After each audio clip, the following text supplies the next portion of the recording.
नमस्कार,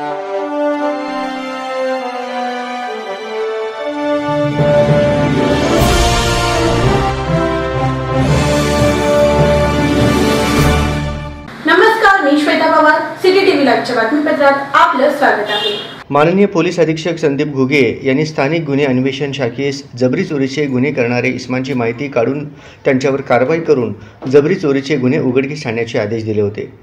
या सूचनेप्रमाणे पोलीस निरीक्षक सतीश शिंदे, स्थानिक गुन्हे अन्वेषण शाखा यांनी स्थानिक गुन्हे अन्वेषण शाखेकडील सहाय्यक पोलीस निरीक्षक संदीप शिंदे व स्टाफ यांचे एक पथक तयार करून जबरी चोरी करणारे संशयित इसमांची माहिती काढून त्यांच्यावर कारवाई करण्याकरिता आदेशित केले होते। त्या अनुषंगाने दिनांक 26 ऑगस्ट 2024 रोजी स्थानिक गुन्हे अन्वेषण शाखेकडील सहाय्यक पोलीस निरीक्षक संदीप शिंदे यांचे पथकातील पोलीस शिपाई रुपेश होळकर, संकेत कानडे व अजय बेंद्रे यांना गोपनीय बातमीदारांमार्फत माहिती मिळाली की विश्रामबाग पोलीस ठाणे हद्दीत त्रिमूर्ती चौकातील दुकानात जबरी चोरीची घटना घडली होती।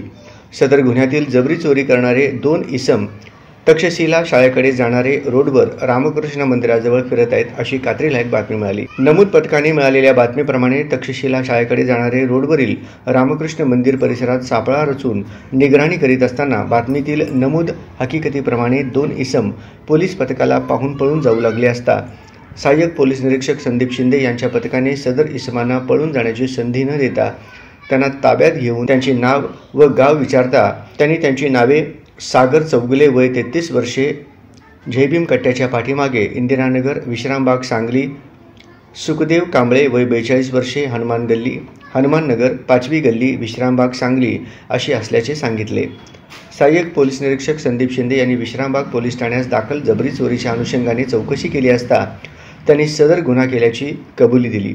सुखदेव कांबळे हा रेकॉर्डवरील गुन्हेगार असून त्याच्यावर विश्रामबाग पोलीस ठाण्यात खुनाचा गुन्हा दाखल झाला आहे। सदर आरोपींना पुढील तपासकामी विश्रामबाग पोलीस ठाण्याकडे वर्ग करण्यात आले असून गुन्ह्याचा पुढील तपास विश्रामबाग पोलीस ठाणे करीत आहेत।